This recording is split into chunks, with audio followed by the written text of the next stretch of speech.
The restaurant was more elegant than Margaret had expected. White tablecloths, crystal glasses catching the candlelight, prices on the menu that made her stomach drop.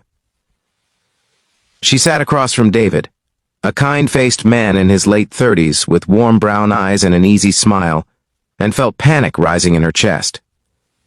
This was their third date.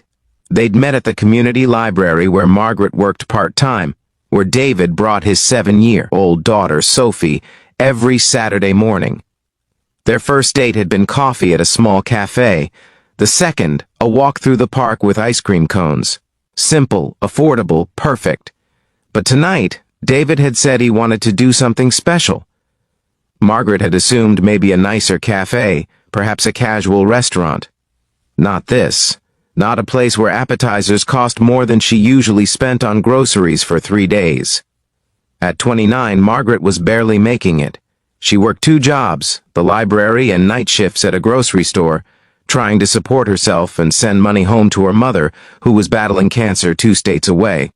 Every dollar was accounted for, stretched thin, budgeted down to the cent. She'd worn her nicest dress, the navy blue one she'd bought at a thrift store for her college graduation 6 years ago. She'd done her makeup carefully, pulled her honey blonde hair into an elegant twist. She wanted to look like she belonged here, even though she knew she didn't. David looked handsome in a button-down shirt and slacks, relaxed and happy.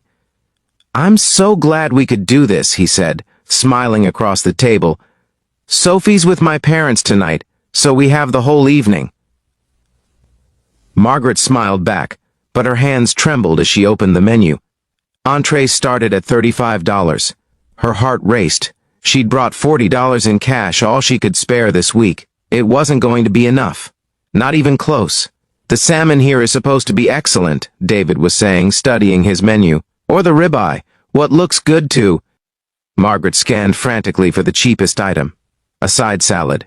$12. Still more than she usually spent on a meal, but manageable if she skipped the drink and dessert. "Just a salad sounds perfect," she said, trying to sound casual. David looked up, concerned. "Are you sure? You can get whatever you want. This is my treat." And there it was. The assumption that made everything worse. He'd assumed she knew he was paying. He probably thought she was being polite, playing the game of offering to split the check while knowing he'd insist on covering it. But Margaret had learned the hard way never to assume anything. Her ex-boyfriend had taken her to an expensive restaurant 2 years ago, let her order freely, then handed her half the check at the end, and been angry when she couldn't cover it. The humiliation still burned. "I appreciate that," Margaret said carefully, "but I prefer to pay my own way. Margaret, really, I invited you. Let me treat you." She wanted to say yes. Wanted to relax and order the chicken dish that looked amazing and not worry about the cost. But what if he was just being polite? What if he expected her to insist on paying her share? What if this was some kind of test? More than that, she had her pride. She didn't want to be someone who needed taking care of, who couldn't afford her own life, even if it was true. The waiter appeared. "Good evening. Can I start you with drinks?" "Just water for me," Margaret said quickly. David ordered a glass of wine, then looked at her. "Are you sure? Their cocktails are really good. Water is perfect." After the waiter left, David leaned forward. "Margaret, is everything okay? You seem uncomfortable." This was the moment. She could lie, pretend everything was fine, order her $12 salad and sit through an evening feeling anxious and inadequate. Or she could tell the truth. Margaret took a deep breath. This man had been nothing but kind to her.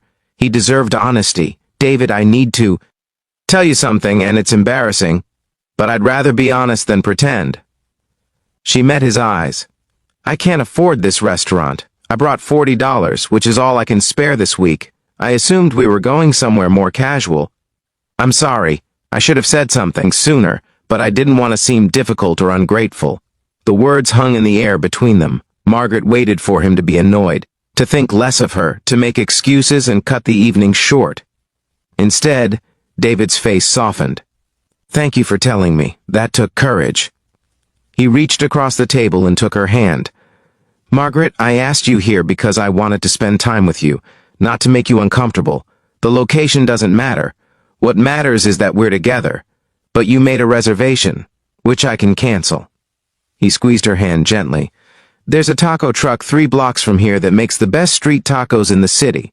Sophie and I go there all the time. How does that sound? Margaret felt tears prick her eyes. You don't have to do that. I want to. David stood, still holding her hand. Besides, I'm more of a taco person anyway. I was just trying to impress you with this fancy place. But honestly, I'd rather go somewhere we can both relax and actually enjoy ourselves. 10 minutes later, they stood at a colorful taco truck in a parking lot, the smell of grilled meat and fresh tortillas filling the air. Margaret ordered 3 tacos. David got 4 and 2 horchatas. The total was $18. David paid before Margaret could pull out her wallet.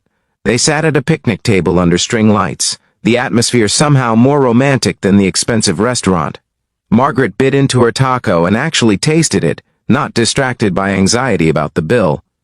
This is so much better, she admitted. Agreed. David smiled. Margaret, can I tell you something? I wasn't always in a position where I could afford nice restaurants either. Really? He nodded. When Sophie's mom left us, she was 2. Her mother had been the primary earner. I was teaching part-time, finishing my degree. Suddenly I was a single dad with a toddler, barely making rent. There were months I lived on ramen so Sophie could have fresh fruit and vegetables. Margaret listened, seeing him differently now, not as someone who had it all together, but as someone who understood. It took years to get stable, David continued. I finally got my teaching certificate, got hired full-time at the middle school.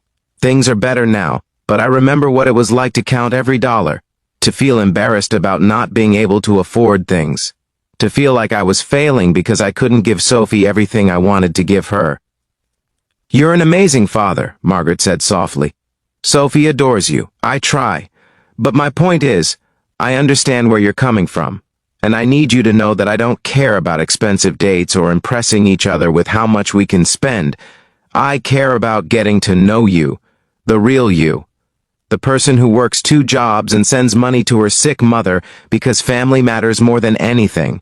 The person who's honest even when it's hard. That's who I want to spend time with. Margaret's eyes filled with tears again, but this time they were good tears. I was so scared you'd think less of me. Never. David reached across the table again, taking both her hands this time. Margaret, everyone's fighting battles other people can't see. Everyone's struggling with something. What matters is how we treat each other when we're vulnerable. You trusted me with your truth tonight. That means everything to me. They talked for 2 more hours at that picnic table, long after they'd finished eating. Margaret told him about her mother's diagnosis, about the medical bills, about feeling like she was treading water financially. David talked about the challenges of single parenthood, about Sophie's nightmares when her mother first left, about rebuilding a life from scratch. As the evening grew late and the taco truck began closing down, they walked slowly toward Margaret's bus stop. Can I see you again? David asked. Even after I confessed I'm broke? Margaret tried to smile. Especially after that. He stopped walking, turned to face her. Margaret, you being honest about your situation doesn't make me respect you less. It makes me respect you more. You could have pretended, could have let me pay and said nothing. Instead, you were real with me. That's rare. That's valuable. I'd like to see you again, too, Margaret admitted. But maybe we can stick to taco trucks and park walks for a while? Sounds perfect to me. He hesitated, then asked gently, Can I ask you something? Why do you work so hard? I mean, I understand helping your mother, but you're working yourself to exhaustion. What are you saving for? Margaret looked down. My mother's treatment is expensive. Even with insurance, the bills are crushing her. I'm trying to help her keep her house. And I'm trying to save enough to maybe go back to school someday. Get my master's in library science. Actually have a career instead of just jobs. Those are good goals, David said. Important goals. But Margaret, don't forget to take care of yourself too. You can't pour from an empty cup. She nodded, but they both knew it wasn't that simple. When you were barely surviving, self-care felt like a luxury you couldn't afford. Over the next months, David and Margaret built something real. They had picnic dates in the park, movie nights at home with Sophie, cooking dinner together instead of going out. David never made Margaret feel less than because of her financial situation. He found ways to include her that didn't strain her budget. and Margaret slowly let her guard down. She let David help sometimes when she needed it, learning that accepting support wasn't the same as being weak. She met Sophie's grandparents, became part of their weekend routines, helped Sophie with homework, and braided her hair before school. 6 months after that night at the restaurant that never was, Margaret's mother went into remission. The relief was overwhelming. For the first time in years, Margaret could breathe without the weight of constant worry. David took her to dinner to celebrate, at the same expensive restaurant where they'd had their third date. This time, when Margaret opened the menu, she didn't feel panic.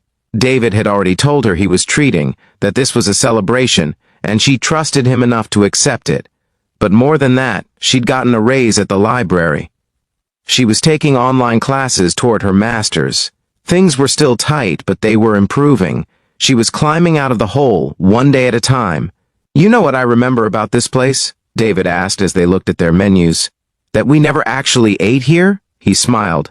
"That you were brave enough to be honest with me. That you trusted me with your vulnerability.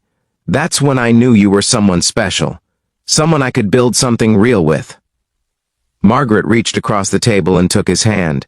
That was the scariest moment, admitting I couldn't afford it. "I thought you'd judge me. And instead, I fell for you harder," David said. "Because real connection isn't built on pretending to be someone we're not. It's built on moments like that. When we're honest about our struggles and someone says, 'That's okay, I see you, I accept you. Let's figure it out together.'" Sophie, who'd come with them tonight, piped up from her seat beside Margaret. "Are you two going to be mushy all night? Because I want dessert." They laughed, and Margaret hugged the little girl who'd become so important to her. This family she was building with David and Sophie wasn't perfect. They still had struggles, still worried about money sometimes, still faced challenges. But they faced them together, with honesty and grace and the understanding that what you can afford doesn't define your worth. Sometimes the most important thing we can offer another person isn't money or expensive gestures. It's the willingness to be real, to be vulnerable, to say this is where I am and trust that they'll meet us there with kindness instead of judgment. And sometimes the most valuable response we can give someone isn't to solve their problems or fix their struggles, but to simply say, "I see you. Your situation doesn't change how I feel about you. Let's find a taco truck and figure this out together." If this story resonated with you, please like and share it with someone who needs a reminder that their financial situation doesn't define their worth. Subscribe for more stories about authentic connections and choosing honesty over perfection, and leave a comment about a time when being vulnerable with someone led to something beautiful. Your story might encourage someone else to be brave enough to be real.